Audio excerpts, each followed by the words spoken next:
You are listening to Missed Apex Podcast. We live F1.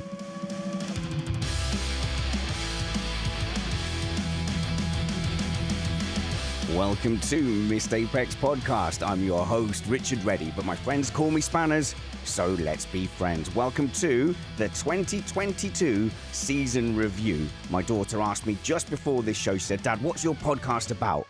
I thought, it's about Formula One. She went, "No, I know, but what do you say about Formula One?" And it's a really good basic question. What is it we try to do? We certainly don't report the news. We don't go blow by blow. We don't tell you about the race you've just watched. So I said, well, we just say what we think about what happened and what might happen next. And she said, but why do people like that? And I think it's a great question. I think because, like me, a lot of people don't have real life people to talk about F1 to. That's certainly how I got to know Matt and all the crew. But also, I think at a basic level, we are an internet water cooler and we all get to sit around the water cooler and talk about and discuss the thing we love. And then my daughter challenged me again and said, yeah, but it's only one way. And I don't feel like it's one way because we get a lot of great interaction from you guys as well. And I don't know if you guys feel this with Missed Apex. I certainly get feedback that you do.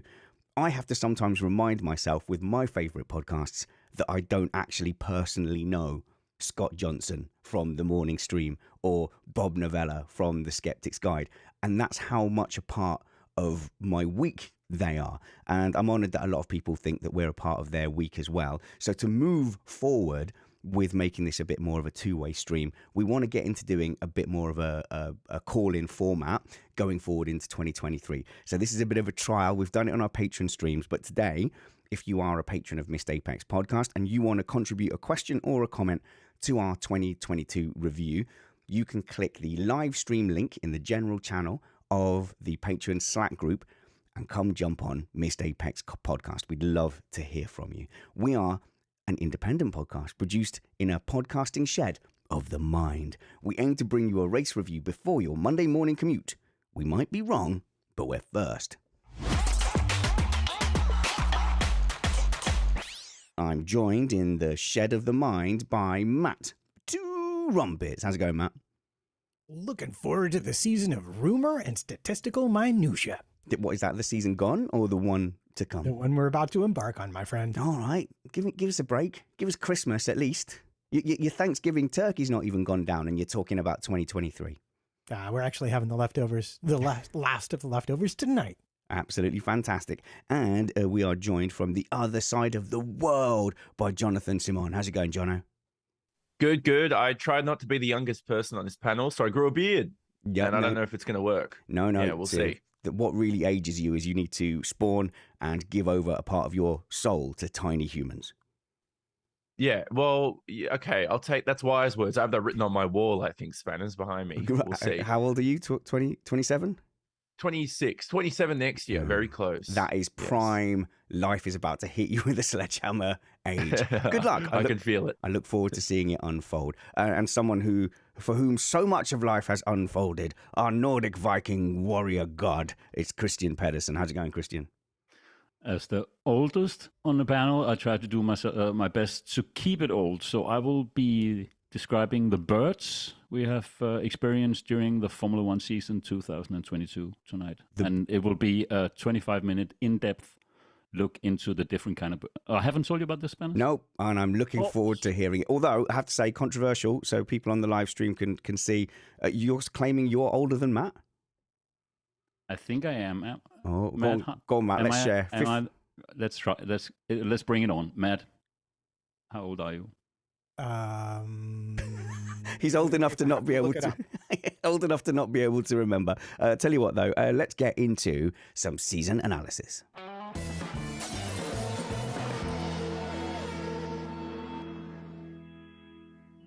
And if you want to be a caller on Missed Apex Podcast, then all you have to do is be in our Patreon Slack group and hit up and join by clicking that link. We are only going to do audio only for the callers because I'm absolutely convinced if we open up the video, people are going to show us their butts. And we don't want any bot-assing going on here. But Jono, I think you had a really good question to pose to the panel as part of the 2022 season review. Mm-hmm. And that was about Lando Norris. So what is next for Lando Norris? Because the man is trapped in the top midfield seats, and you can't go to Red Bull because that's dominated by Verstappen. Mercedes have got their next prodigy, Russell, lined up for the future. Then you look at Ferrari and you go, well, I don't know, can you go to Ferrari? You got Leclerc signs, you got a few options. So you have to make McLaren work. Now, how do you make it work? It's down to money. You've got the budget cap coming in. Yes, it increases next year. McLaren aren't meeting that budget difference at the moment. You're not going to win championships with the budget they're spending at the moment. So what do you do if you're Lando Norris? How can you raise funds for that team? You can't do it individually. I would say stay at McLaren and then demand McLaren build a car that is on par with their budget, their capabilities, and their name, basically. I think it's beyond Formula One that we haven't seen a McLaren doing like podiums on occasions or more than occasions. McLaren is like one of the major teams, and we have seen too little from McLaren the last 10 years or something like that. I have to say that as a long-suffering Williams fan, your logic that just because a team was great once, they must surely come back. I mean, we've been hoping for like this Williams resurgence and watch them as basically the whole format and model and ecosystem of Formula One changed around them to make their model kind of non-viable. And then McLaren are just a little bit probably down the road. They're like kind of a better surviving version of Williams.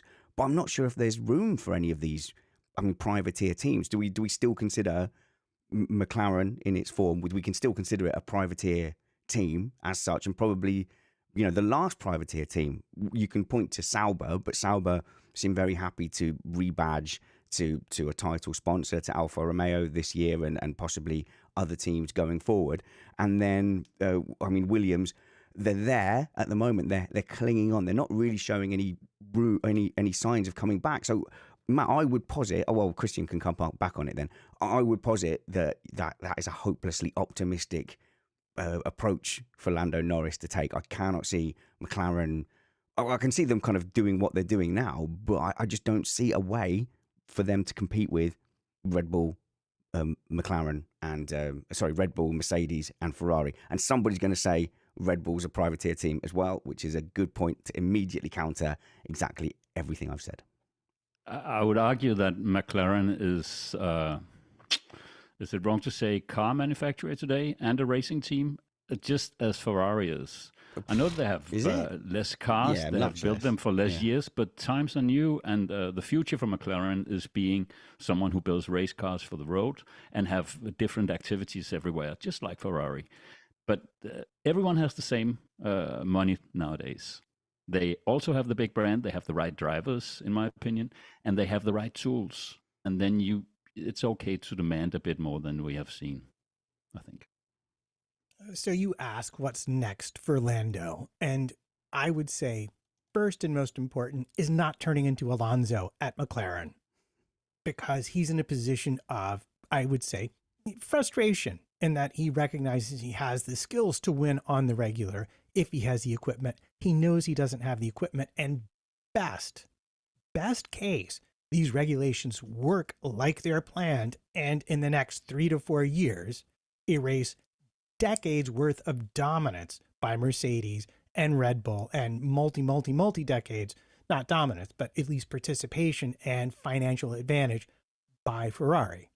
I think second for Norris is casually undercutting his brand new teammates so that Piastri's not a real threat to him, but so that he does score more points than Ricciardo did. Because if Ricciardo had scored similarly to the Alonso Ocon pairing in Alpine, McLaren would have been ahead of them in the constructors for sure. And then third, obviously, is, talking to Ferrari, talking to Mercedes, talking to Red Bull, and in case something weird happens, being the person that gets promoted to one of the cars that can win races. Jono, then Christian. And that's true, because then you keep McLaren on your feet going, well, we don't want to lose Lando. Let's try and get him a good car before one of these big three swoop him up.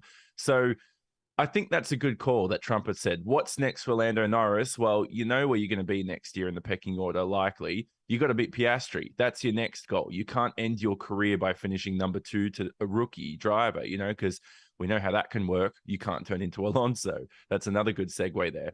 Quick history lesson on McLaren for those people who don't know.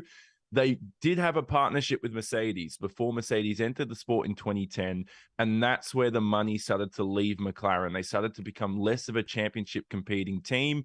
McLaren's last best year was 2012. They had a car that could have won the championship, reliability issues, all this kind of stuff. And then after that, they were just never the same team. Lewis Hamilton goes over to Mercedes, and now you're talking about a team. And here's one thing that I've noticed is every one of the big 3 teams run their own power unit. They lead that own power unit in a sense. McLaren don't. They're a customer of Mercedes. So they get the second best Mercedes engines. Now, can you find a manufacturer? Can you find a new engine partner for 2026 in the long term to make you an engine solely for McLaren to lead that team? That's another good question. They tried that. It didn't go well. McLaren Honda was one of the worst partnerships in F1. Well, now it would have been the best had they stuck with them. Unfortunately, they haven't. I just want to add to the... sorry, Matt. You go ahead, Matt. I just wanted to quickly pick up and say that one of the biggest downfalls for McLaren was Mercedes entering the sport as its own entity. And that really piggybacks on your point about needing to be a works team. It's not about whether you're a privateer. It's about whether you're a works team. Are you backed by a major manufacturer? I very much second that. But I would also like to add to the Lando debate that Lando is doing everything he can.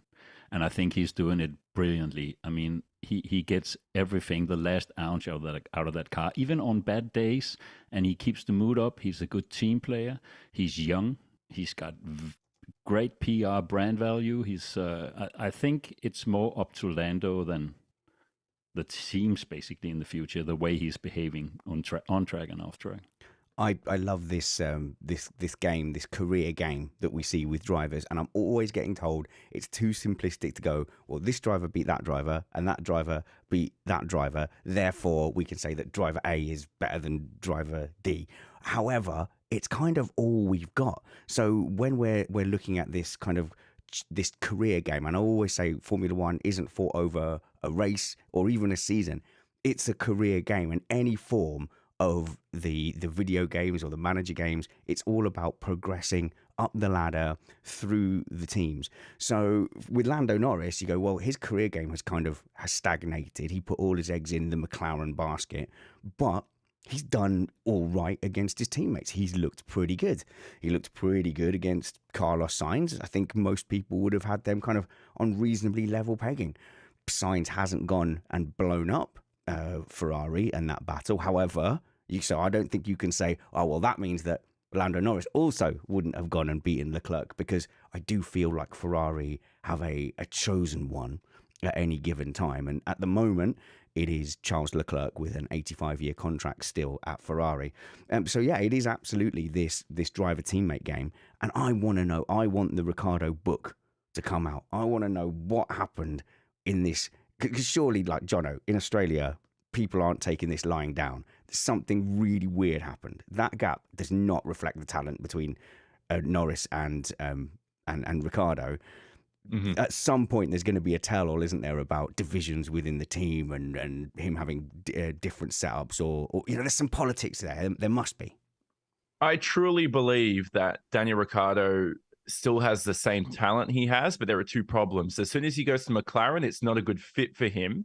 And then what happens is now he loses confidence, and it becomes an effect where he just gets worse and worse. So initially, that car's not a good fit. I think you put him in any of the other 9 cars on the grid, he does a good job and he's back to his same talent. The problem is everybody only knows you. You're only as good as your last race. And that's what people remember him for. So they're always going to think, what happened to this guy? I don't think he lost any of it. I truly think that car and that team didn't suit him. He should have got out of there in 3 races in hindsight, but he stayed there for 2 seasons, and it's basically ruined his career. Yeah, I think you're right. Lando Norris has to now show a ruthless streak and make Piastri really regret that move to McLaren. Now, as I said earlier, we're going to be taking some calls from our Patreon Slack group. And if you want to be a patron, we would appreciate that.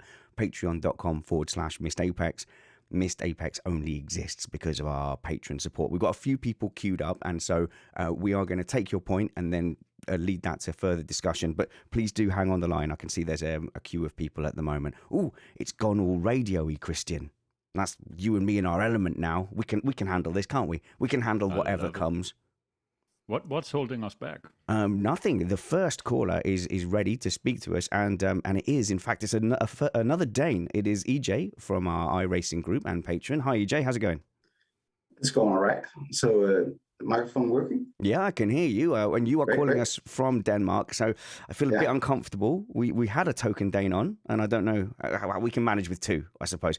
Yeah. Can you two pass the Bechdel test, though? Can you, for Danes? You have to have a conversation with each other, and it can't involve any other nations. So, hi EJ. Hvad så med rødgrød med fløde der? Ikke i aften, nej tak. Risengrød, men ja. Okay, cool burger. Just for everyone else, they're talking about porridge, by the way. EJ, what's your question or comment? Yeah. So this year we have, last year was a really great championship. We saw a lot of different podium takers last year. And then we had the new regulations, and it's been almost reset to 2017 with more or less 3 teams taking every podium except Norris for one. I gotta also bring out Kevin Magnussen's pole as the only other outstanding non-top 3 team. And no one wants to say that was a fluke in current company, but yes, we get your point. Yeah. So, but and I know it's the first year, but there's a risk, I think, that we might just see a replay of 2017, 18, 19, perhaps also before these new regs come into play, and then we're getting close to 2026, with a reset of the regulations once more. Are we having too narrow a cycle in terms of our regulations? Should we prolong the longevity? Matt, this is something we whinge about all the time. Thank you so much for that question, EJ. And please do take the answer offline. Thanks for calling in.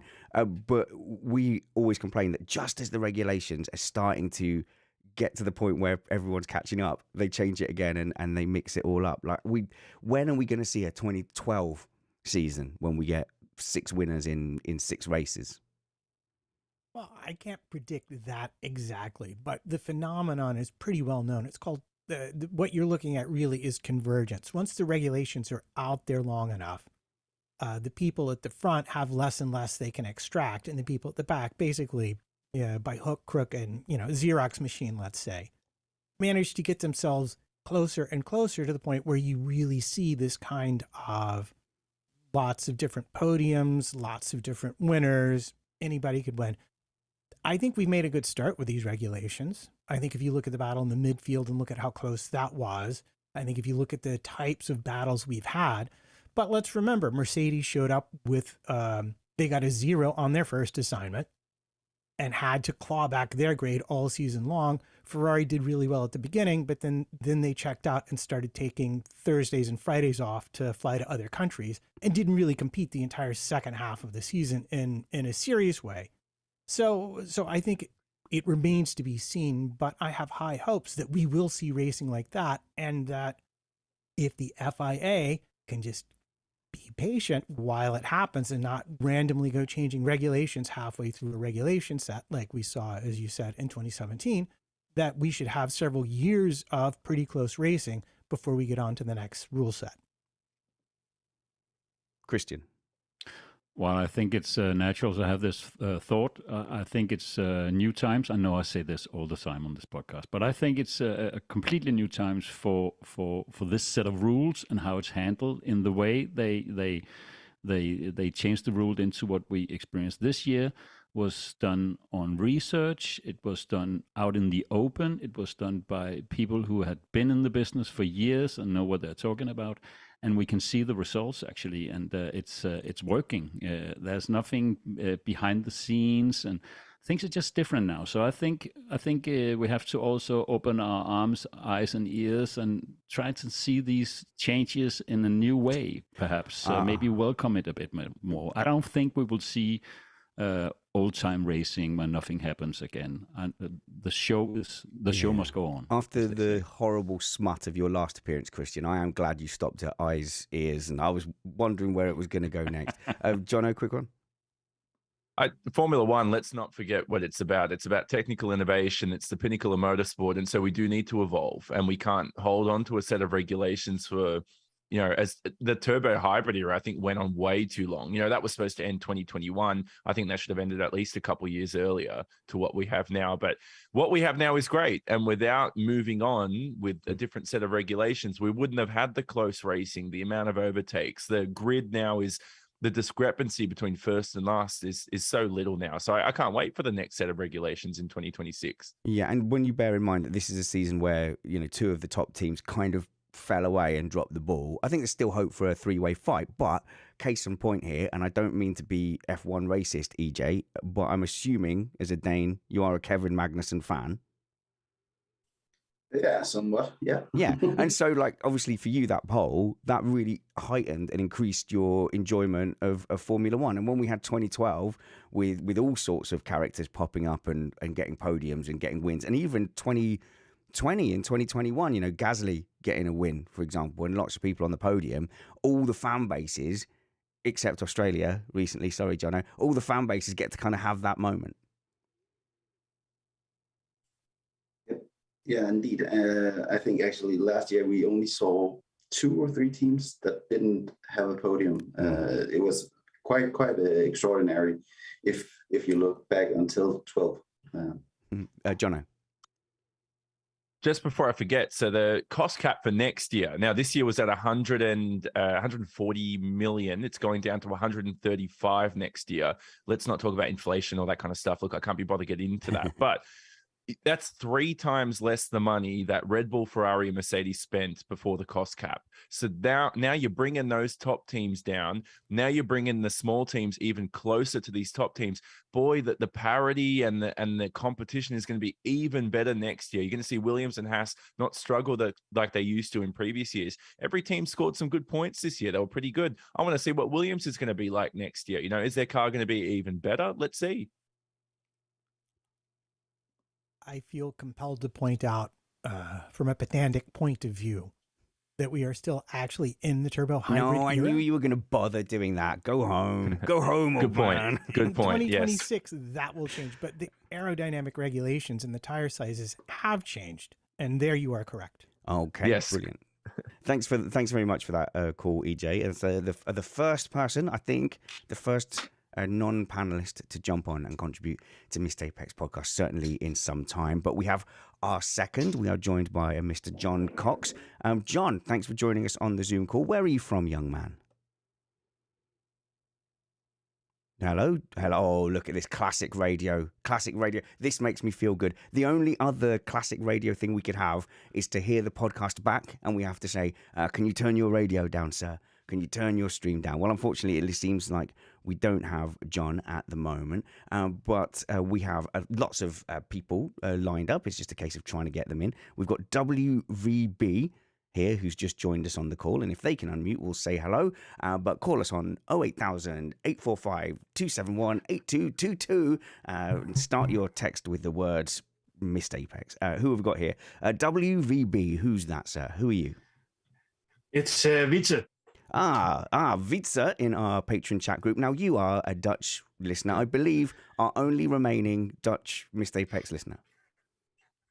Really? I'm the only one left. No, actually, yes, I'm the sole survivor of the Map Verstappen fan club. We are actually charting currently at around 55 in the Netherlands. So they're either hate watching or we do in fact have a listenership, and we do get lots of really nice emails from the Netherlands as well. What's your question or comment? And help me pronounce the name again, Wietse. Good job. Yeah, you're learning. There we go. It's getting better. So my question is surprisingly not about Max Verstappen, but about Charles Leclerc. And has Charles Leclerc learned enough from this year to really do an attempt at a championship next year? Because I think Leclerc has shown speed. I don't doubt his driving skill, but he also seems a little bit too passive in communicating. And contrast that to Carlos Sainz, who seems to be really influencing decisions. So is he really ready for a championship attempt? That difference on the radio, like Charles Leclerc is kind of like, can we do this thing? Oh, okay. Whereas, Sainz with his stop inventing, where they were trying to get them to switch positions or not. I can't even remember what now. But yeah, he just, on the radio, Carlos Sainz, stop inventing reasons I have to let Leclerc go. And whenever I'm having debates, shall we say, with my good lady wife, I'm using that. I've been using that since then. I go, stop inventing. And she has no idea that it's a F1 reference. So I get to antagonize her and have a giggle to myself. Always a sign of a healthy relationship, Jono. I'm an example to you, really. You are. I'm getting prepared for all that. You said I'm getting into my 30s. Life's going to be turning downhill. Hit you in the face with a hammer. Stupid, handsome Aussie face. It's also going to happen to Leclerc, and life could be, well, not off the track, on the track now. Let's make that analogy, as his life could be turning downhill. Now, I think that's a great topic because this year, to me, so far, unless things change, Charles Leclerc proved that he can only win a championship if he has the best car. You put Alonso, Hamilton, Verstappen, or somebody in that Ferrari. I'm not saying they win the championship this year, but I'm saying they do a much better job. Now, I don't want to eat into a topic we're going to talk later on, but there's a very interesting note at the moment in the fact that Mercedes had the best power unit for reliability this year, and Ferrari had statistically the worst. On average, Ferrari used the most MGUHs, MGUKs amongst the grid on average, because I know there was a lot of Ferrari teams there. So they had the least reliable power unit of the four. Now, what's very interesting is we know there's a power unit freeze, okay? And I'm getting back to the Leclerc thing in a sec. But that power unit freeze, you can only make modifications to your power unit for reliability reasons. What I heard from Pat Simmons, which was very interesting, is he thinks Ferrari have gone, let's go full develop this engine to the max and not worry about reliability. And over the next 3 years, let's develop that. Now, what happens is you've got a Ferrari that's so quick this year in qualifying over one lap, they can push that power unit to the limit, but you can't run it over a race distance as well. And we saw the reliability issues they have. Now, to get to my point finally, is if they develop that reliability, you're looking at a championship performing power unit over the next 3 years. Mercedes can't improve their performance. They can only improve their reliability. They're already the most reliable power unit. They're the worst in terms of power this year, as proven. Ooh, is it? A lot of Mercedes teams struggled this year. I'm telling you, Spanners, out of the three teams. So to me, Ferrari have the most potential. And if they figure out their reliability issues, Leclerc will finally have a chance to win a world championship, but he has to have the best car to do it. He proved this year that if he's in the second best car, it's going to be a struggle. Well, just quickly while we're on engines, you're a F1 driver coming into F1 with a great team next season, Jono. So which power unit do you want under you? I would 100% pick the Ferrari based on that note. It's the most unreliable, but that's all you can develop until 2026. And so if I can develop reliability, I'm going for them. I've got the most potential. They're going to be the quickest power unit over the next 3 years if they figure out their reliability issues. Okay, I think, Jono, you should be a Ferrari strategist with that thinking. You've taken a look at all the power units. You've gone, I like the look of that one that keeps blowing up. That's the one for me because it might get better. No, surely not, Matt. No, not at all. If you were going to pick a power unit right now, you'd take a Honda, of course, or a Red Bull racing power unit or whatever they're calling them these days. That is clearly the best one to have. I find it interesting that Renault has pursued this same strategy that Ferrari have of starting out with making the engine powerful and then working the reliability into it. And I can tell our listeners that Ferrari actually, we've already heard some about their updates. They're going to have a modified gearbox and clutch housing, which should change the attachment elements of some of the inner suspension. Going to go push rod front, pull rod rear again. And they're going to have a massive evolution of their floor based on the effect of Technical Directive 039, which is what absolutely put an end to their championship chase. But talking power units, they are looking very seriously at updating the reliability.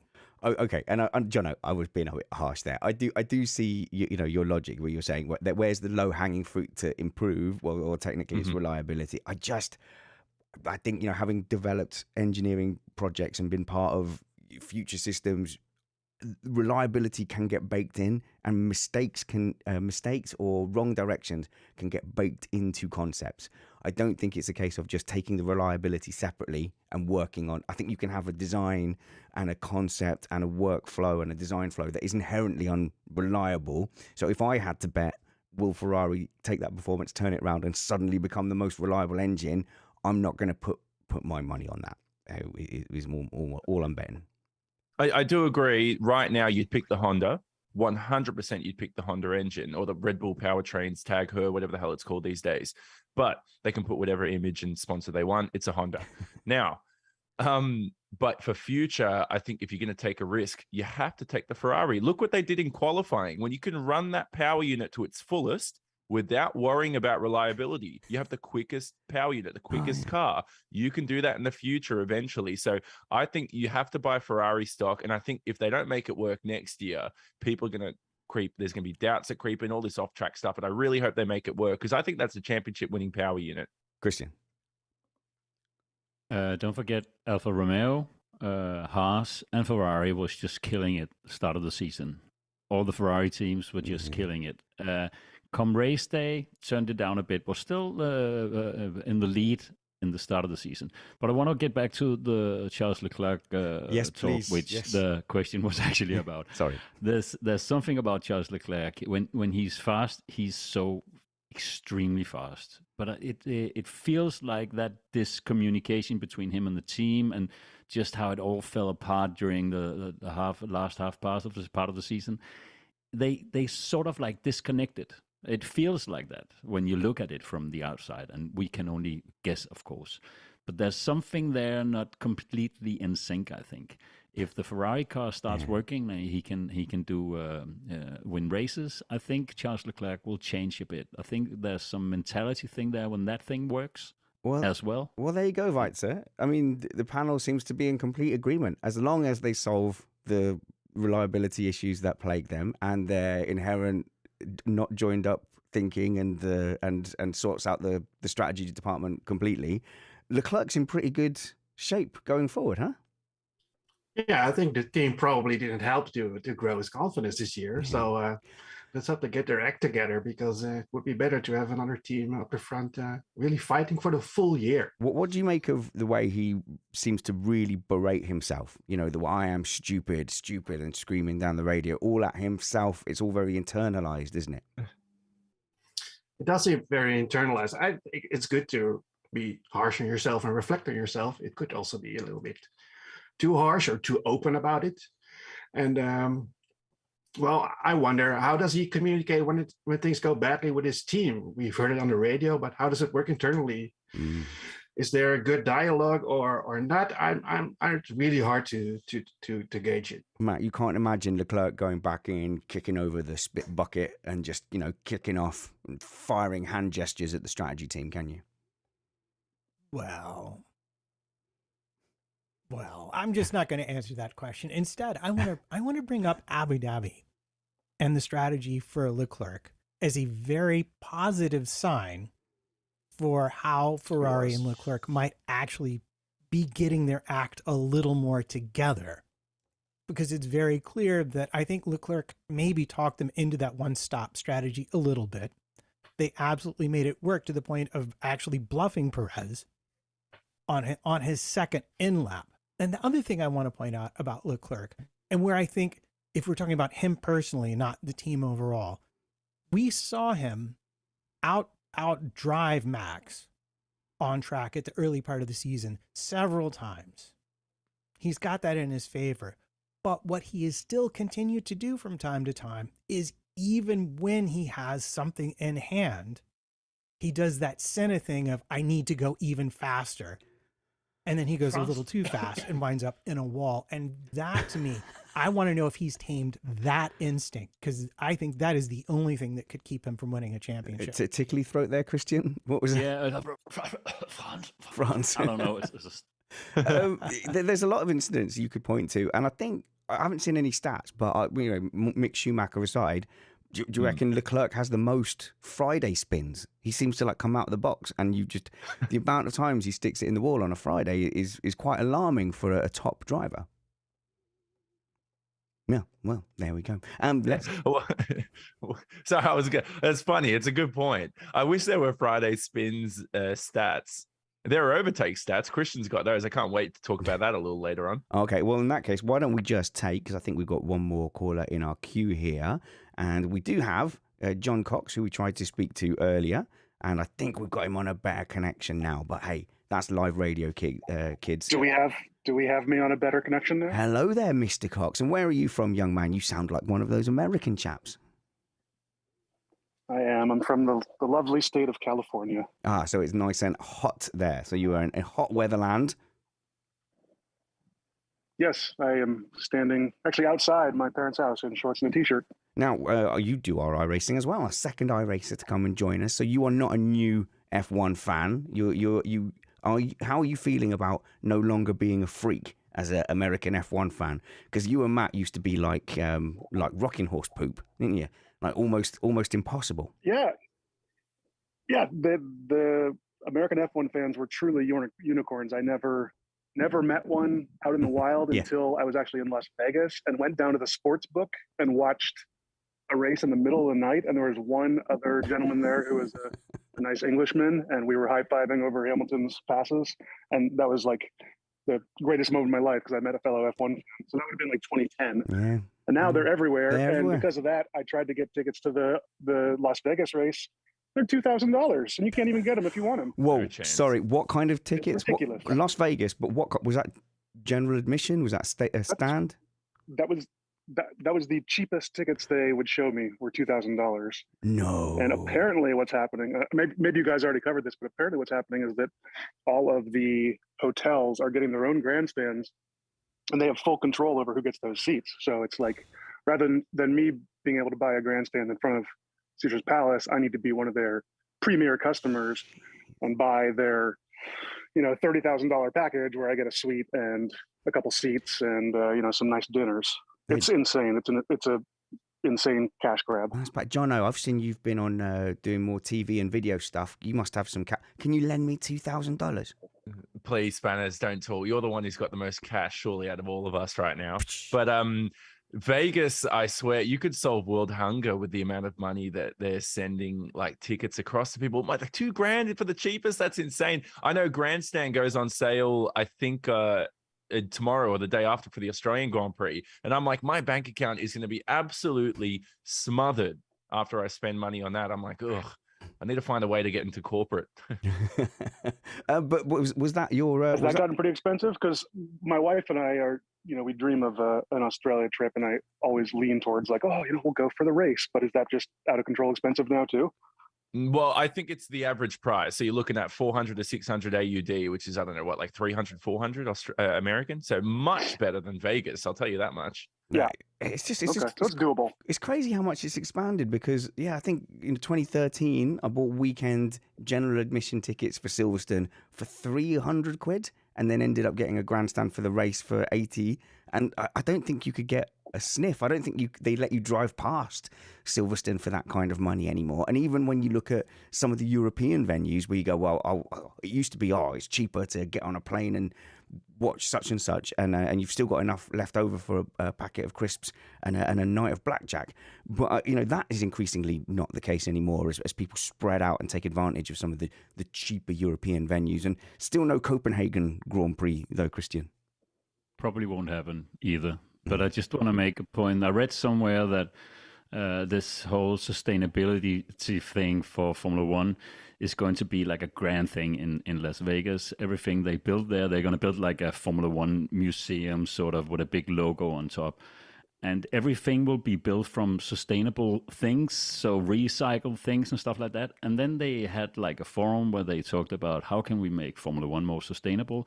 And someone made the argument that, well, Formula One is probably the most sustainable sport in the world because everyone watching it will stay home. So the more we can get to stay home, the more sustainable we will be. And all the bosses were like, yeah, that would look good in the spreadsheets. So we could possibly be looking at a Formula One in the future where all the rich folks, where the circus is financed from all the rich folks going to these venues. And we the peeps can watch them at home having champagne. And Tim Cook actually was the way he did the flag thing. We need more of that, of course. Oh God, Jono. You know what? I'm going to take one of my favorite quotes ever said on this podcast from Christian Pedersen himself, which was, if we don't have those people, it becomes Formula 2.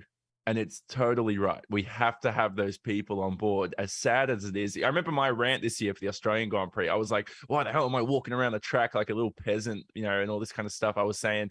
And it's true. We just have to deal with it. And, that's what makes Formula One so great, is the corporate money. Quick thing, we reviewed this year. This is a season review podcast, but for next year's calendar, we bring back China, we bring back Qatar, Las Vegas as well. And, we've got 24 races on the calendar. Now, I don't want to get into that debate, but is too many races annoying? Yes, it's too many. I think China is all but cancelled, and if you keep an eye on the news and then what's kicking off over there at the moment. But John, we kind of completely derailed that. But yeah, I was just making the point that we used to wheel Matt out as like a token American who knew stuff about Formula One, and now Matt's not special at all, and soon to be replaced permanently by Chris or, I don't know, Kyle. But what was your actual comment, John? You never got to it. Your comment or question? Oh, I don't no questions because you guys keep me so well informed. Oh, okay. But a little question. I felt at the end of Abu Dhabi like I was just kind of down. Like, okay, I'm ready for the season to be over. Like, it just kind of went out with a whimper. Yeah. I don't know if it's like the insane number of races or the dominance of Red Bull or I don't know. So I'm looking for encouragement. You guys have sounded very positive so far this episode. So I'm wondering if anybody felt similar. Let's drag it down, Christian. I don't know. Cheer me up. Cheer me up, please. I used to watch every practice session, everything. Read all the articles. Go into depth. Blah blah blah. This is my first year in maybe 10 years. I haven't watched all the practices live. I've catched up on most of them, but this is my first year. And actually, when the last time we did the last race, it was like, finally some peace, because you're sort of like bound to follow it. You can't be half a fan. You can only be true fan or not fan. So you have to pick a side, and maybe 24 is just a tiny bit over the edge. Yeah, my situation was totally the same. This is one of the first years. I don't think I've ever missed this many live F1 sessions in a single season ever in my whole life being a fan. I would actually be watching stuff like the next day. I'd be like, let's catch up on practice on my phone. I would just load it up quickly and have a watch for an hour as I'm, traveling somewhere. But to me, it's completely saturated with races. Doesn't mean we can't enjoy it. Now, let me tell you this. If the race went down like last year to the final race, the championship went down to the final race, 1 point, we'd enjoy it. There's no question about it. But I think, the only way to control this is to make less races, but increase the race fee. Then we lose the good tracks because a lot of the historical tracks can't afford that. At the moment, F1's not going to reduce the amount of races on the calendar because that means more money.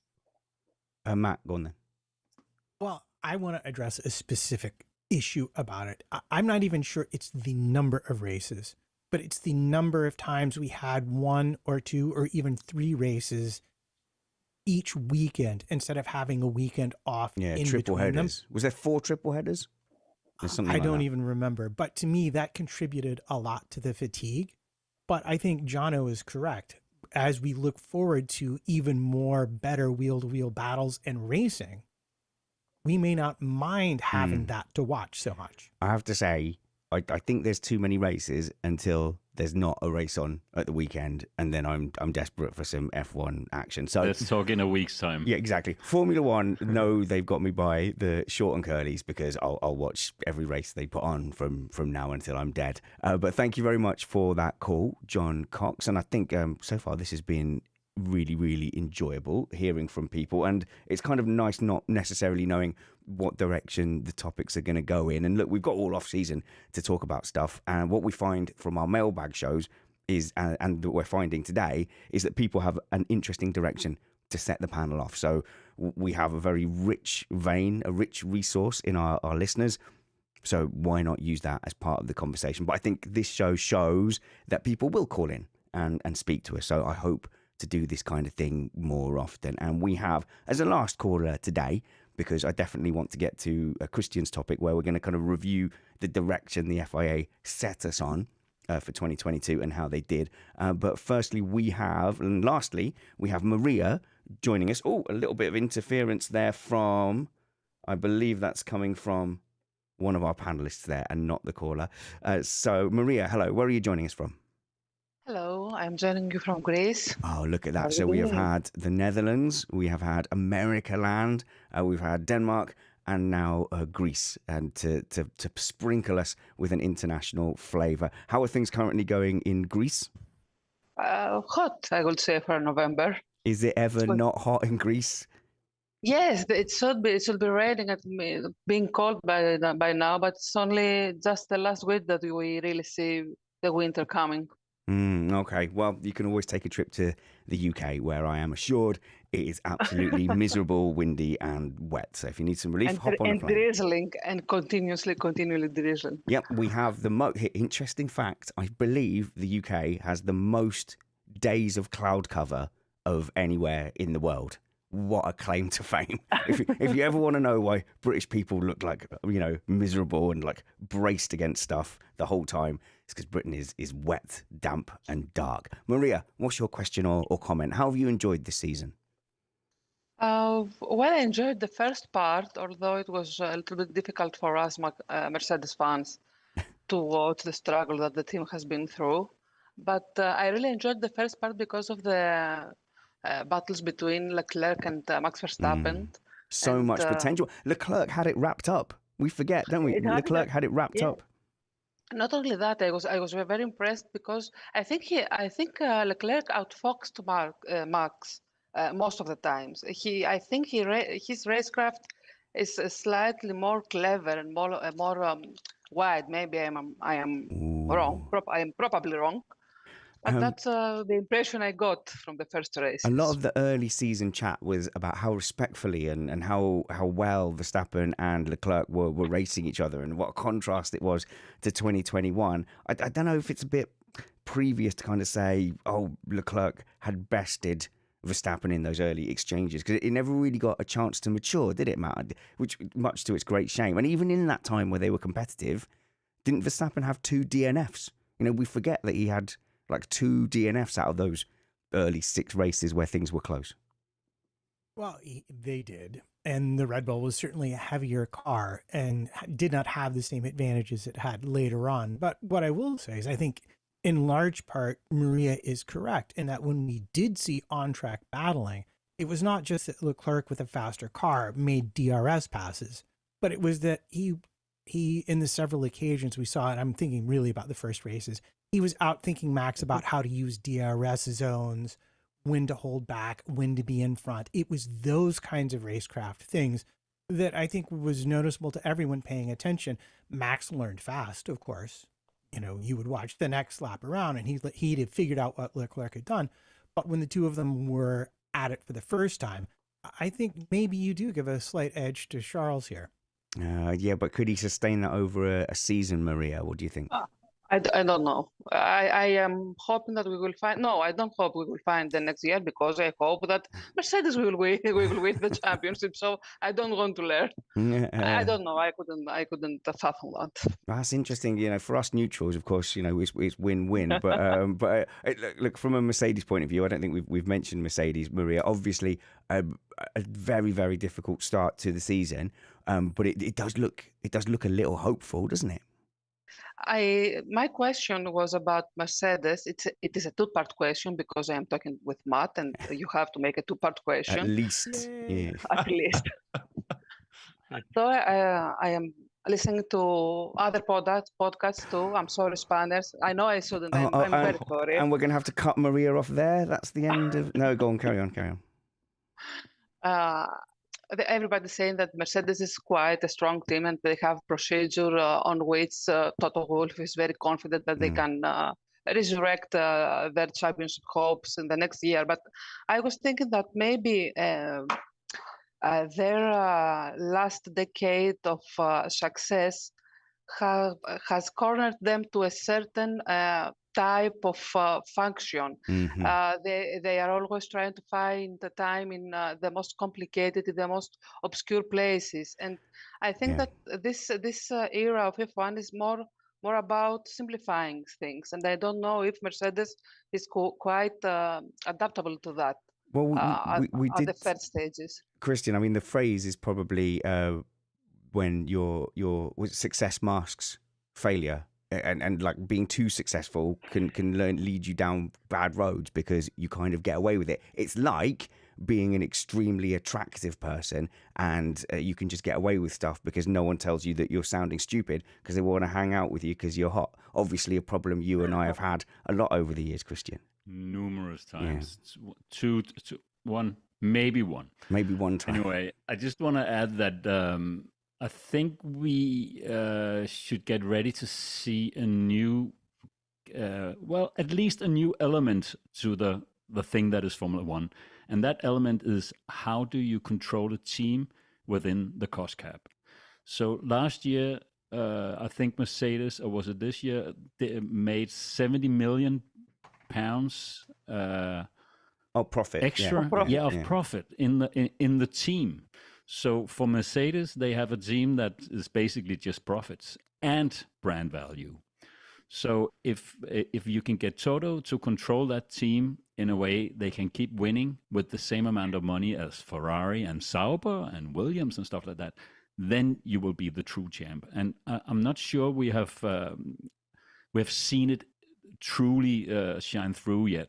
I think in the next 2 or 3 years we will see things completely change in Formula One. Maybe the big teams will stay up there, but we'll see them challenged in a different way, I think. I just have to clarify that, some of the teams are within the cost cap, Christian. So not everyone's got exactly the same. Not exactly the same.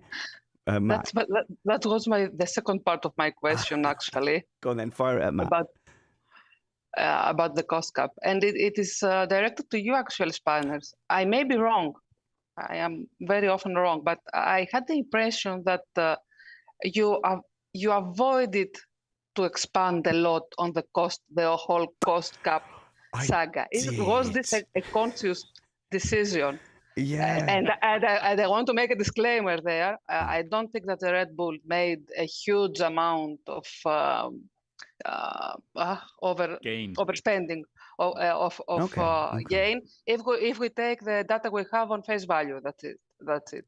And I've noticed that in the Slack group we made a field day of it, of course, not only a day, some weeks of it. But on the podcast, you were quite reluctant to expand on it, I think. Not reluctant, but if you follow me on Twitter at SpannersReady, maybe I made a few of my feelings. I don't follow Twitter. No, I don't want to follow Twitter. So yeah, of course. Yeah, I felt a little bit miffed. That the focus was on what Red Bull's punishment should have been, when really the focus should have been on what did the teams that stayed within the cost cap, what was the effect it had on them? So what could Mercedes have done with that extra budget, whether it's small or big, or whether it was spent on sushi or vol au vents or a new front wing? The focus for me should have been, well, Mercedes never got the opportunity to try. They never got the chance to try, well, what would it have been like to spend an extra £100,000, £1 million, whatever it was. What if they had a chance to do a tax rebate thing and risk whether it came in on time? So the focus was all on what punishment should Red Bull get, and not, it's a bit unfair to the teams that stayed within the cap. And I will say, maybe the reason I held my tongue a little bit was, if you'd have said to me, one team has gone over in 13 different areas of their cost cap or whatever, or in 13 areas have underreported what they've eventually been found out, which team would we all have guessed it was going to be? And so there comes a point where if you keep banging on about, if you keep pointing out all the things that one team is doing, you look like you're on a hate campaign against Red Bull. But to me, I keep looking at it, and they kind of, they've got this kind of Gish Gallop swarm approach to Formula One. where they just say outrageous stuff. Marco, Horner, Verstappen, they do outrageous stuff. They say thing after thing after thing. And if you keep going after them, you just sound like a lunatic and a madman for just continually going after one team. And you know, and I'm going to get comments in the YouTube comments, of course. But I think, you know, that tactic that we see in some forms of media and politics, Matt, where it's just, you just keep throwing things out as aggressively as possible, and your detractors sound quite mad, like I kind of am on this rant. Thanks, Maria.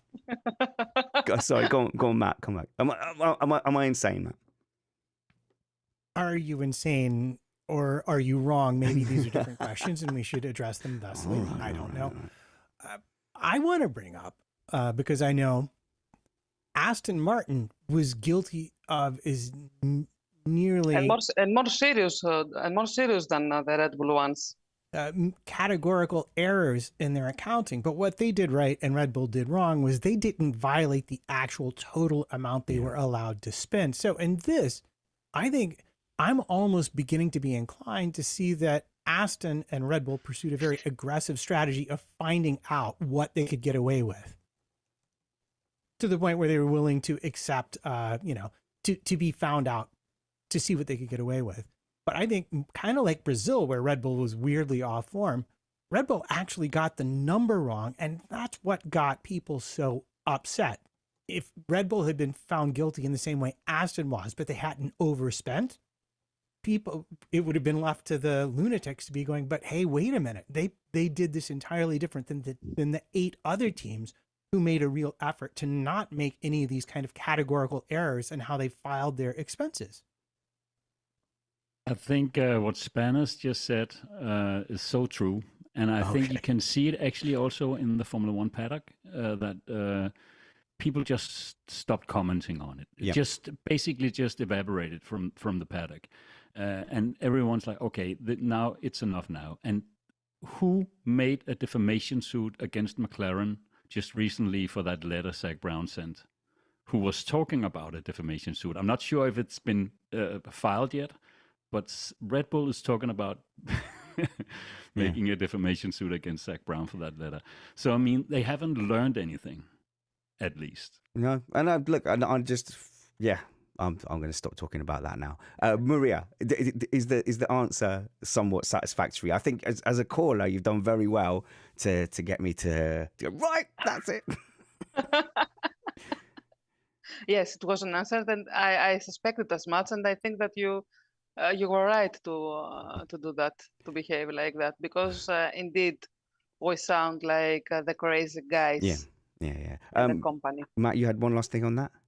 Well, I just had wanted to mention to Maria that Summers and I had actually talked a bit about your Mercedes speculation, sort of, you might call it the sunk cost fallacy, in that they can occasionally be a bit stubborn about their design choices if they think they can make it work out. And I think next season will be a real test of sort of their internal flexibility versus their devotion to this design. Jono? You know, to add on to both topics, number one is Mercedes now, and Maria's right, they have to learn how to make a successful team under budget cap rules, which they didn't do too badly last year. So yes, they have less of a budget, but I think they're doing a good job. Maybe they do need to make some adjustments. I think it's best to ask somebody from Mercedes that question, because they know best what they do in a sense. The next thing is the cost cap stuff.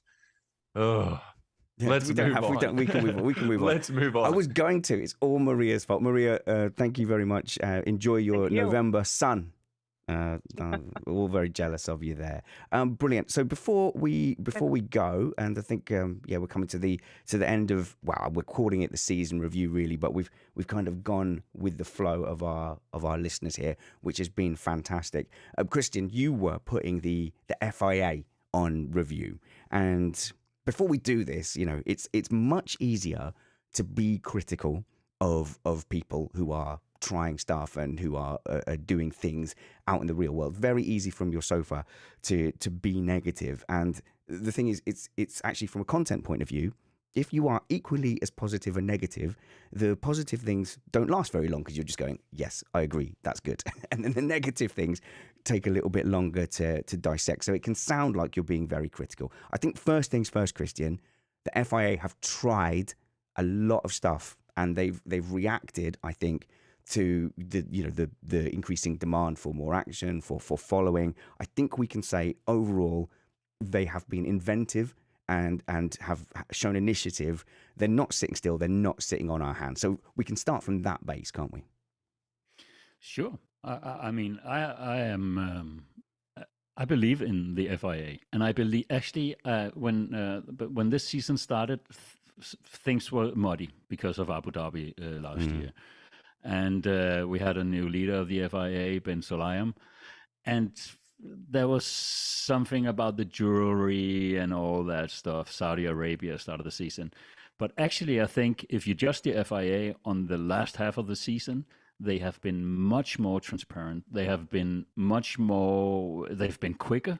They have been open about what they're thinking and talking about. And also, if you read our good Uncle Joe's letters, you will know there's an old bureaucratic approach to FIA that the new leaders have to get sort of rid of. So within a couple of years, the new crew at FIA will have the possibility to do what they want to do.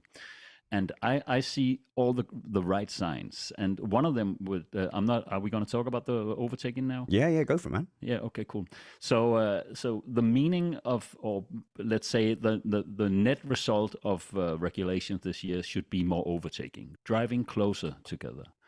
And it's impossible to say in one line if it's succeeded or not, because you can go and look into the numbers. You can say how many overtakes did we have this season compared to last season and stuff like that. But that's not really the full picture. Yeah, agree. So if you go into the numbers and the people who does that, there's a guy I'm gonna quote from Reddit, a user called Catching is One Thing, and then I'm gonna quote some of the Pirelli stats. So both of them does not count overtaking on lap 1 or overtaking during a stand restart. Oh, okay. That is not that does not count. So that's bad for Kevin Magnussen, of course. But I can understand it if we have to talk about it in the context of does the new cars work? We have to be out of the first lap, basically. So. Apparently, according to Pirelli, we have had 30% more overtakings this year. 599 last year. In free play, as it were. Yeah, and 785 this year. According to the user who have been going through all the spreadsheets, and sometimes the Reddit users can be more on point than the actual folks because they see things the other people don't see. But according to them, we have had an average of 45.3 overtakers per race. That is the most since 2016, but similar to 2019. So that doesn't sound so good. So if you compare the numbers from the Reddit user and to the Pirelli ones, I think we're somewhere in between. You can get lost in the numbers, maybe, though. If we could say 15, 20%, would that be a respectable number increase in overtakings? According to the rules, I don't know. Matt, I know you love a stat. I just want to quickly make the observation that I've seen is that we have not seen people just dropping back to 3 seconds to save their tires from getting caught in the wash. Well, it's more than that. The thing that we have seen, and the point that I would make is, yes, a stat is a stat, and a good stat is a cigar or something. I don't know. But what I really like is that we have seen, just on a vibe basis for me, we have seen battles that have lasted more than one corner regularly. And if we're going to be giving shout outs, I got to say thank you, Pirelli, for giving us a tire that lets people making a second pit stop catch people making only one, which in the past, the tires weren't able to sustain that. And it was one of the biggest reasons we were trending towards that one-stop race all the time, is that the tires wouldn't sustain making up an entire pit stop delta if I were to make a second stop and drive faster. Yeah, and this is it as well. Like Christian, Pirelli are obviously involved in that, and they're working, hand in hand. You've got to be able to follow, but also you've got to have this strategy working as well. And it's so weird how Pirelli really have found themselves at the center of the soul of what Formula One is, because they could make it 2 steps harder, and they wouldn't need to pit. Because Pirelli, of course, yeah. And next year they will make, especially a new front tire to get away with some of the understeer. I do want to say there has been people mumbling about the things you can't say about Pirelli. And I can totally understand why Pirelli goes to the FIA or Formula One Liberty, whatever, and say, listen, if we have to be the sole supplier of tires, we can't have 10 drivers each weekend just bad-mouthing us. That's not going to work. But I'm not sure an NDA is the right way either, where you can't say anything if they're not working properly. So what we saw after Japan, because of the wet tires, apparently the wet tires are way too heavy, and they don't even work at all. So things are going to change in that sense. But I'm not sure if the lack of understeer or less understeer is going to make more overtaking generally. Maybe for some, I feel for Daniel Ricciardo. I think he would have liked that tire. Jonathan, just say what you want, and then we can back to me. I'll give you the numbers of the most and least overtakes. Ooh. Yeah, so that's a good point. Pirelli are also introducing like a C1.5, because that C1 we used at, like, I don't know if it was Zandvoort or, like, supposed to be used at Suzuka. Those heavy, big load tracks, that just never worked this year. So Pirelli are also going to introduce that, along with hopefully trying to fix the wet tires too, and trying to make them a little bit more raceable. The overtaking and the on-track action was kind of good. It wasn't too bad this year. Was it magnificent? No, but it's only going to be improved from here. They've been talking about this. Now, I'm not saying I want to give up. I'm not one to give up, but we have been talking about improving the cars and the aero now my entire life watching F1, and slowly we're getting there. And it's taken us, I reckon, honestly, it's taken us 10 years longer. This is the point we were hoping to get to in 2009. We've finally got there in 2021, 2022. So is it going to be another 15 years to get where we want to be in 3 years? I don't know. It's going to be tough. So I just want to mention real quick for listeners and viewers that don't know the Pirelli scale. C1 is the hardest tire, the longest lasting tire that they bring to races. C5 currently is the softest tire that they bring to races. And I know there's been some talks about changing tire rules and qualifying, but I want to disagree with Jono a little bit, even though he was young and doesn't know better. I think we have seen more close on-track battles, multi-corner battles, both in the midfield and at the sharp end. And I would just challenge you to go look at the cutoffs for things like Q3 and Q2 and see how many drivers are within a 100th of a second frequently at those margins.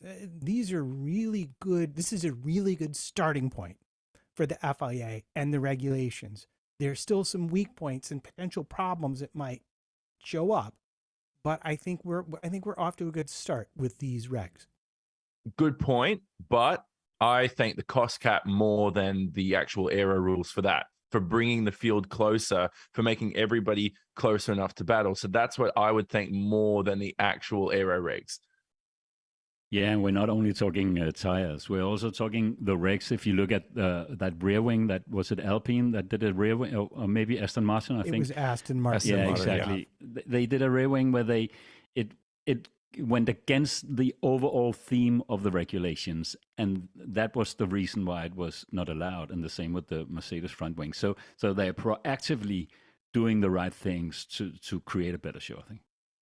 Yeah, I would just argue, again, with all due deference, as we turn this into a 3-hour show arguing about regulations, which I know is exactly what Spanners wanted. It's all I want. Mm-hmm. That's all you ever wanted from me, was an hour and a half rant on regulations. Is that the cost cap and the finance? Just going to ask you to pause there for a second. Sorry, Matt.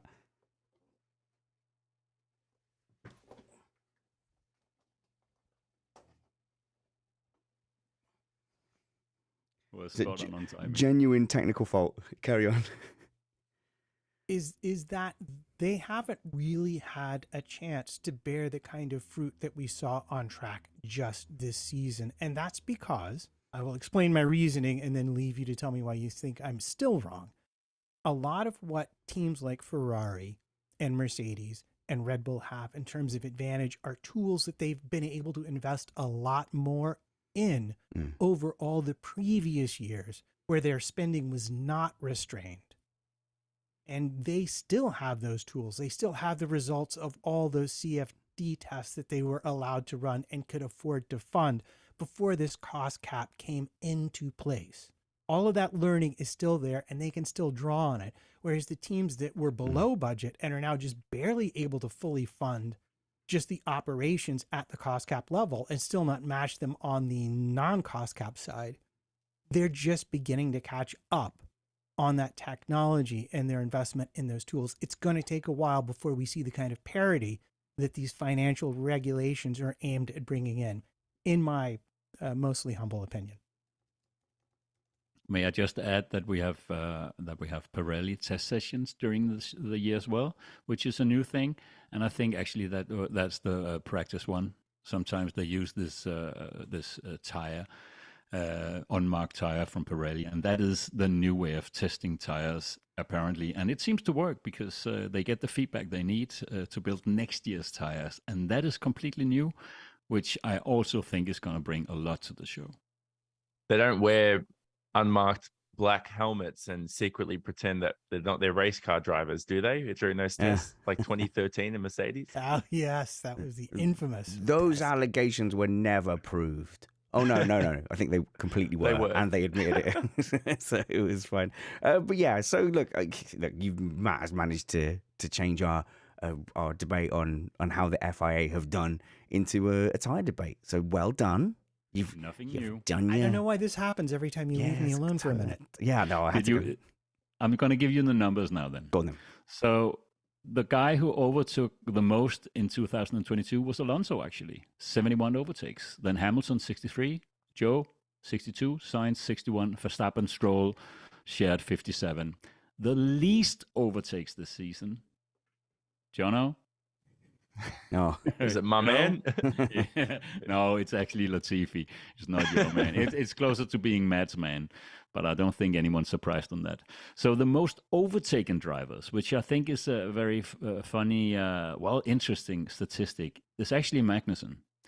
And it says a lot about being, if you're the best to overtake on lap one, you're also going to be the most overtaken. That is how that is the perspective I see it from, of course. Well, of course, like Alonso did quite a lot of mad lap one stuff as well, so maybe he falls into that category too. But I think something that muddies this is that qualifying isn't what it was in the olden days. Like, so you can specifically, go out there and sort of go for qualifying, or you can, according to the teams, you can set up for the race, which is what Mercedes seem to have been doing. So that kind of muddies the waters a bit, because I think in the olden days, you'd never have turned up at Interlagos going, well, we'll not worry about qualifying, we'll make it up in the race, because overtaking used to be a lot harder. In the DRS era and in a regulation set that helps with following and overtaking, you're not necessarily worried about getting on pole position. So if you're kind of deliberately setting up for the race, you're going to have decent overtaking stats, aren't you? You're going to have... where did Hamilton come in that? Was he quite high, did you say, in the overtakes? He's number 2, 63. Yeah. All right. He's been starting from the behind and stuff. Exactly. Like that. So if you're kind of not prioritizing qualifying as much and you're prioritizing race pace, you're gonna be able to overtake in the race. So I'm not poo-pooing the statistic. Can I add one interesting one? Okay, the least overtaken this season. Okay. That is Sainz with 7 overtakes. Only 7. I mean, that's amazing. No, he was only overtaken 7 times. Yeah, exactly. Yeah. Can you believe that in 22 races? Is that even true? Number. And it's the birthday of Tom Christensen as well. I mean, so many. I have to watch that back. 7 times in 1 year. I reckon it's because he crashed all the time when he was needed to be overtaken or something like that. Something must have happened there. No, I think it's probably simpler than that, isn't it? Is that like you qualify 6th or something, you quickly fall back to 6th out of that top 3 or 4th out of the top 4, and then there's a big gap back to the midfield. So if you're kind of the worst, quote unquote worst or slowest of what is the leading pack, then you're not going to get overtaken by the Ocons and the Norrises that are 30 seconds back. Matt? Well, I was going to say, to me, that says he was the most consistent across qualifying and racing, honestly, meaning that he qualified almost always in more or less the position where he wound up. So he was rarely overtaken from behind, and if anything, only made forward progress. Consistent, but was it consistently bad? You know, here's my thing as well. Like going back to like the Mercedes duo. I mean, obviously, you know, I'm and no Lewis Hamilton bias as much as I like the guy, but George Russell was by far, in my opinion, the most consistent of the top six, along with maybe Max Verstappen this year. But the difference was when Lewis Hamilton turned it on, he was better than George Russell, except for the races that mattered. Russell always seemed to just be on top when the car actually won a race. George Russell won a race, put it on pole in Hungary, all this kind of stuff. And then anytime Hamilton was quicker than Russell, it was always for P5 or for something useless. So that's another thing right there is, and not to change the topic, but I'm saying the Mercedes duo next year, it goes back to 2021. Carlos Sainz finished ahead of Leclerc on points. George Russell has done the same on Lewis Hamilton. But who is actually the quicker driver of the two? That's a very good topic there. All right, I'll attract to the 87th topic for YouTube comments, and I'll say, look, who won out of Russell and Hamilton depended on Lewis Hamilton this season. So if Hamilton was on it and having his good weekend, he had enough to be faster than George Russell. If he was erratic or crashing into Alonso or experimenting with a setup or just being peaky, that's your word that I learned from you, Matt. If he was being peaky with his performances, then that's when Russell was able to overtake him. But I honestly think you're right. Russell was consistent, and when Hamilton was good, he was very, very good, and when he was bad, he was bad. Matt? The thing that I like most is Hamilton outqualified Russell 13-9, according to the statistics I looked up online. Okay. And that's not something I would have expected. I would have expected the opposite. I would have expected Russell to have outqualified Hamilton. So I hold this season in a little bit with a grain of salt.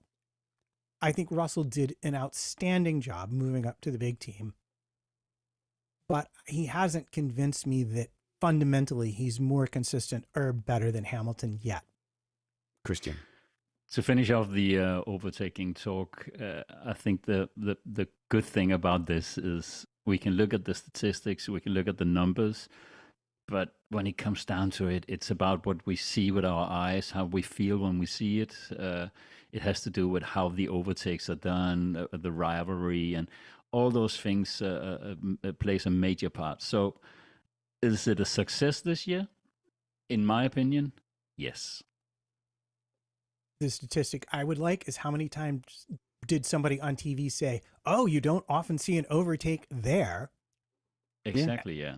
Yeah, and you know, and they've got a taste for it. I think they've got enough data points to go, here's the things that worked. I think there's a lot of talk about tweaking DRS. I really like the fact that they've got racing rules in place. We don't want to, you know, I disagree with if you're slightly ahead by a certain degree angle of the apex, then you're allowed to pull out a paintball gun and splatter your opponent's visor with paint.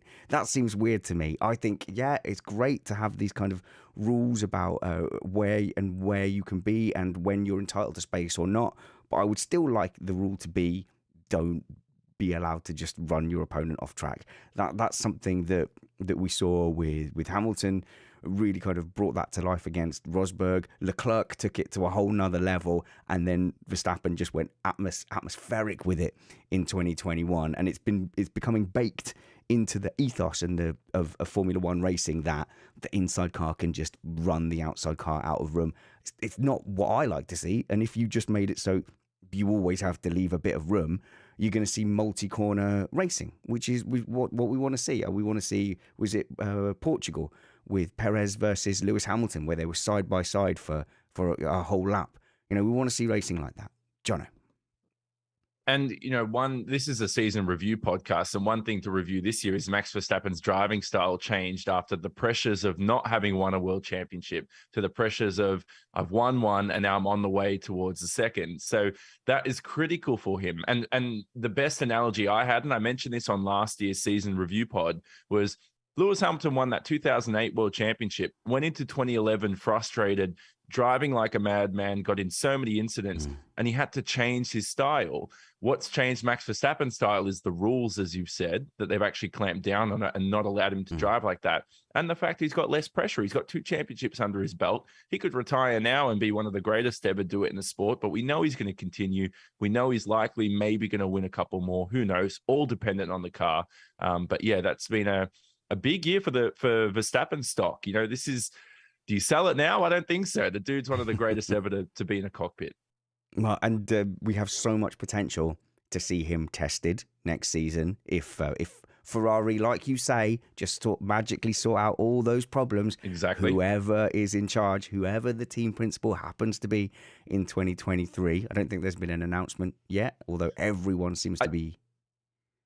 Binotto confirmed. Sorry, Spanners. Binotto confirmed that was all pish posh, just BS. Like, he is going to be there next year. Basically, the Italian media apparently were manufacturing some stuff to put pressure.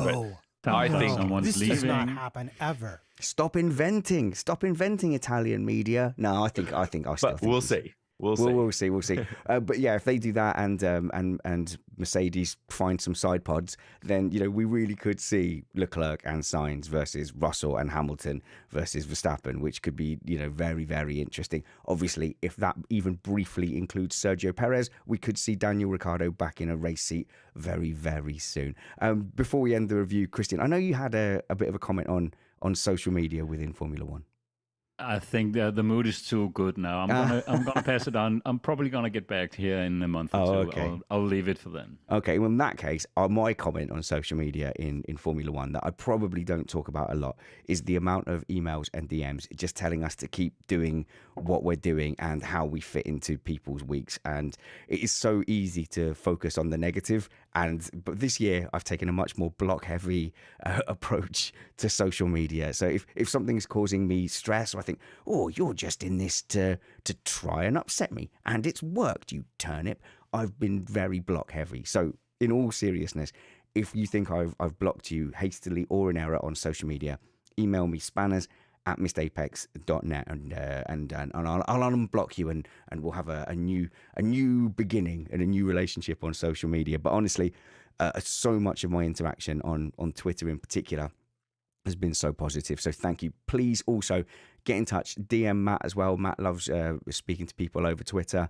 And if you do feedback at missedapex.net, that goes through to me and Matt as well. Jono. I feel this is out of place. But I have to say it because you moved on from the Binotto topic. But as much as we credit him for the demise of Ferrari, like if he leaves the team in the next 24 hours, we have to credit him for them winning a championship in the next few days. But I just had to say that because that's so important to say that if he does leave, we have to credit him and Ferrari open up our next Missed Apex podcast preview. Ferrari are the best team. We have to give him credit. Okay, good. Anyway. Oh, no, I like it. I like it when we finish one topic and then stop the next one to go back. That's one of my favorite things. Sorry, Jono. I had to say it. Spanish. We couldn't leave that without saying that. Follow Jono and his backwards baseball cap. I'm not even going to bother trying to do his Twitter handle. Just click the link in the show notes below, and that's where you'll find the links to all our stuff. I did notice a wild Christian Pedersen on Twitter there as at Crady. I think it, but actually, I can't trust anyone on Twitter anymore. Spelled just like it sounds. And you can't because the Danish, you've got vowels that are smushed together. Some of their letters are 7 vowels smushed together. We have 3 letters you don't have. It's an A, O. Yeah. Those letters are in the Danish vocabulary, and that's just how it is. It really is the language of romance. I just want to tell our listeners not to panic. We are calling a doctor for Christian after he said those things. But go and click the show notes below. And also there, you'll find all of Matt's social media. Follow him on Facebook and Twitter at MattPT55. on Twitter. The podcast is at Missed Apex F1, and I am on there as well as at Spanners Ready, or you can be my friend on Facebook, Richard Reddy. And if you'd like to support us and be a patron, then go to patreon.com/Missed Apex. I feel like this has been a lovely chat, and it was so nice to speak to some of our listeners. And I'm hoping during the off season we'll have lots of opportunities to have open forums and have you guys come on and yell at us and start a debate, and never be afraid to disagree with us and challenge what we say. That is what we try to do to each other as well. Until we see you next, work hard, be kind, and have fun. This was Missed Apex Podcast.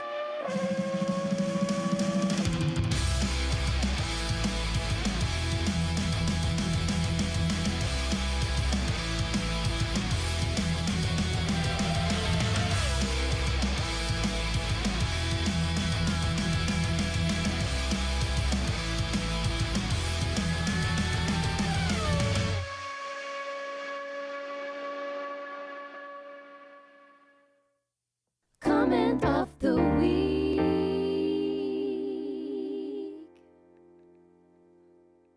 Well, I have once again curated the most entertaining comments to me from our chat in the live stream. And I'm going to start with our friend Marky21, Seb Marky21, who I love the way that mutates every time I see it, discussing what to tell your child when they ask about your podcast. Suggest, when being asked what Missed Apex is about, you reply simply, well, Vivi, it's about an hour. It's exactly an hour and never anymore. David, I think feeling the pain of the rest of us a bit with the intense race schedule, suggests that 2022 was a lot of weekends. And yes, in fact, it was a lot of weekends. Yeah, and finally, our friend Patty is in with Tim Cook waved the flag with the same energy as Steve Jobs. Oh man, he was like, couldn't tell whether he didn't care or whether he was like really trying. We just need to say hard. it was Tim Cook, not Steve. Steve Jobs is gone to heaven. It's been gone And for a while. that's the actual joke, I think. Sorry. Yeah, okay. Yeah, it's a little grim. Based on that misunderstanding, I think we have our winner for this week. Keep it light. Who was the winner? Patty for Tim Cook waved the flag with the same energy as Steve Jobs would have. Oh, I don't Oh approve. no. Comment of the week. See you later, guys. We are out of here.